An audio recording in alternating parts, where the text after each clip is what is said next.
Doncs no era tan bonic. Va ser un desastre. Podem passar ja de l'experiència, no en vull parlar més.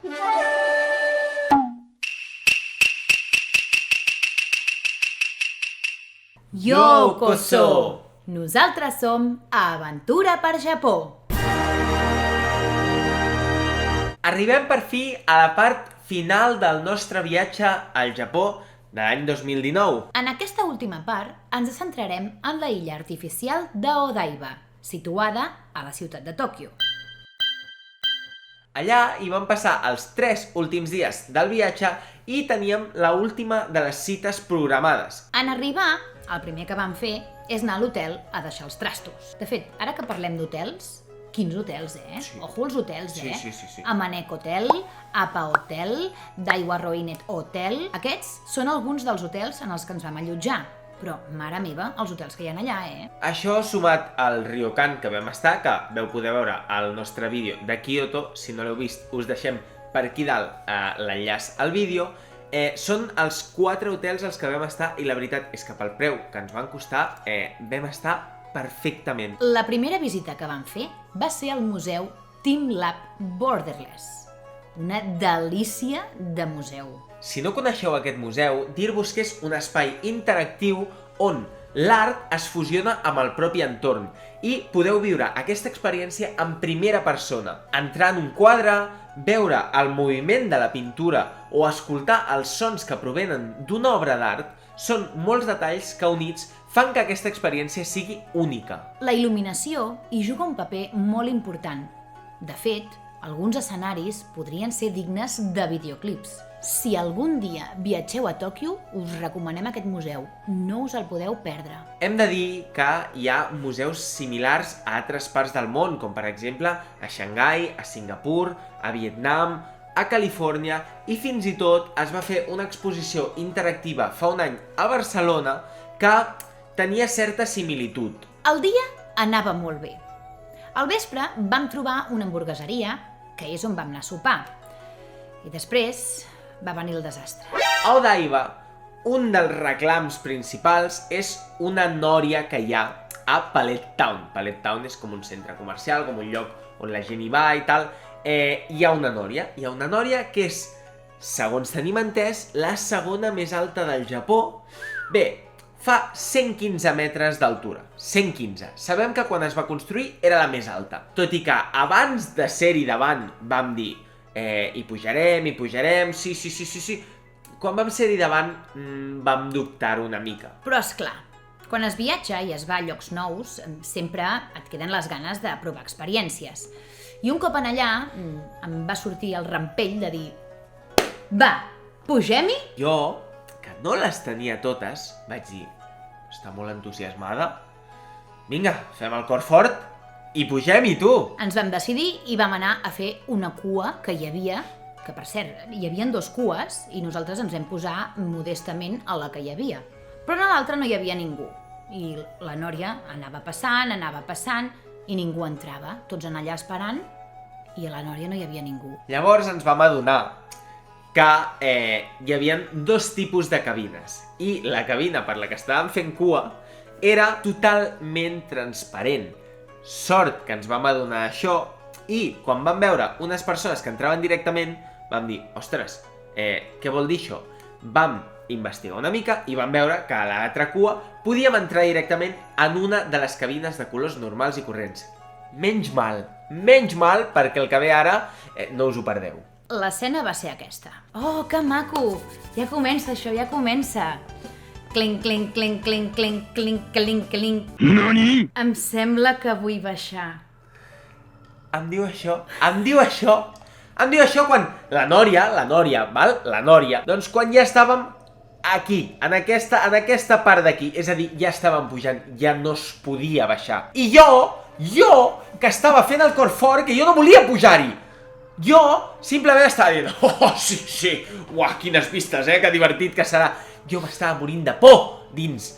Però clar, en aquell moment vaig haver de ser el valent. Afegiré detalls. Estàvem a la Nòria, val? Un vespre nit, plovent i que feia vent. I la llum vermella aquella d'emergència obrint-se i apagant-se, que era com: això és una pel·li de por. total. O sigui, jo em volia morir. Ella mirant a terra, jo mirant a terra, i a sobre teníem la por, perquè era el primer cop que anàvem al Japó, no hi havíem estat mai, i teníem la por de que en aquell moment hi hagués un terratrèmol. Una cosa és que t'imagines pujar la Nòria, com els animes de anem a pujar la Nòria, vinga, ai, que bonic, que romàntic. Doncs no, no era tan bonic, va ser un desastre. Podem passar ja de l'experiència, no en vull parlar més. I com que ja vam tenir prou trasbals, vam tornar a l'hotel per l'endemà afrontar l'últim dia que ens quedava. Arribat l'endemà al matí, vam sortir ben d'hora a passejar, a veure aquesta illa artificial, que la veritat és que té molts motius per visitar-la, i mentre passejàvem vam decidir fer-nos la que seria una de les fotos més mítiques del viatge. Va ser idea meva! La veritat és que l'outfit que vam escollir aquell dia no estava previst, però encaixava a la perfecció amb la foto que veureu a continuació. Una vegada feta la foto, caminant, vam arribar fins a Driver City, Tòquio, un dels centres comercials més famosos, ja no només d'Odaiba, sinó de tot Tòquio en general. I per què és tan famós? Què hi ha? Quin distintiu hi ha que sigui tan famós com per destacar-ho tant? Només a l'arribar, a fora ja t'espera la majestuosa estàtua de l'unicorn Gundam, un robot gegant d'una de les franquícies més famoses del Japó. De fet, allà hi ha tant el robot, aquest robot gegant, que crec que són 18 metres de robot, com el Gundam Café, que no és l'únic que hi ha allà, a Akihabara, si no recordo malament, n'hi ha un altre. Però bé, amb tota l'emoció vam demanar a una persona, a un altre estranger com nosaltres, que ens fes una foto, i aquest va ser el resultat. Maco, eh? Sort que en Sabri té la mà trencada i sap fer meravelles. Un cop feta la gràcia, vam entrar al centre comercial, vam estar fent unes compres durant tot el matí i vam seguir visitant Odaiba. En aquest punt vam visitar un lloc, una cosa en particular, que quan ho veus tothom diu «Oh, estem a Nova York!» I per què serà? Doncs sí, en allà hi ha una estàtua, que és l'estàtua de la llibertat, però que de fet és la rèplica de l'estàtua de la llibertat. I per què diem això de la rèplica de la rèplica? Doncs perquè primer va haver-hi l'estàtua de la llibertat de Nova York, després el creador en va fer una altra per portar-la a París i d'aquesta se'n va fer una rèplica per portar-la al Japó. Més enllà de l'estàtua, com heu pogut veure, hi ha un pont molt llarg. És un pont anomenat Rainbow Bridge, que de nit s'il·lumina i és molt bonic. De fet, des de l'hotel teníem vistes aquest pont i la veritat és que és preciós, tot i que no el vam poder veure de prop. I una altra de les coses que destaquem, i crec que amb això ja acabem, d'Odaiba, és l'edifici de Fuji TV. Fuji TV és famosa per emetre animes com Bola de Drac o One Piece, i de fet, com podreu veure amb les imatges, en la pròpia botiga de records hi havia el nostre amic Ruffy i el Going Merry. En allà vam comprar moltes coses més, no en teníem prou que en vam comprar més. El viatge arribava a la seva fi i ja no ens quedaven energies. Portàvem molts dies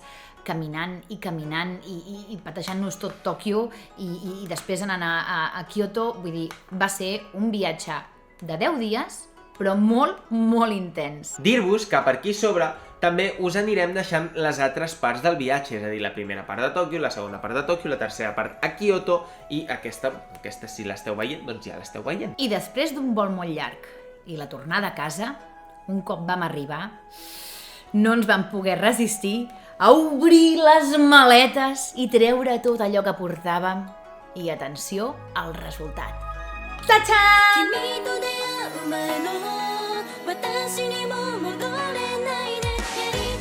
Sí, la veritat és que se'ns en va anar una mica bastant al cap i vam comprar tot el que vam poder i tot el que vam voler i va ser una injecció de felicitat addicional al viatge que acabàvem de fer. De fet, només estem estalviant per anar al Japó i comprar-nos de tot, I fins aquí hem arribat.